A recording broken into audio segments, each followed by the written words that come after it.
అనేక మీరు ఉండాలని నేను అభిలషిస్తూ ఉన్నాను.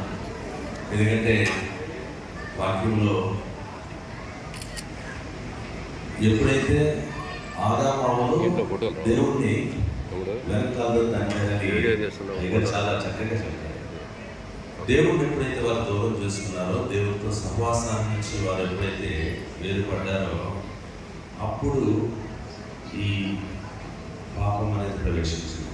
కనుక మీరిద్దరూ ప్రతి ఉదయము కలిసి కుటుంబ ప్రార్థన చేసుకొని మీ ఇద్దరి మధ్య ఒకరికి ఒకరు కాకుండా ఆయన చెప్పింది నేనేంటి అన్నది అది చెప్పేది నేను లేదంటే కాకుండా మీ యొక్క చిత్తాలను ప్రభువుకు లోపరిచి ప్రభువు ఏం చెప్తున్నారని చెప్పి మీరు తెలుసుకొని ఆ మార్గంలో నడవలసిందిగా కోరుతూ ఉన్నాను. ఎందుకంటే ఈ రోజున ఈ స్థానంలో మమ్మల్ని ప్రభువు నిలబెట్టాడంటే దానికి కారణము కేవలము క్రీస్తు అనే బండ మీద మా కుటుంబ పునాదిని మేము వేసుకోవడం.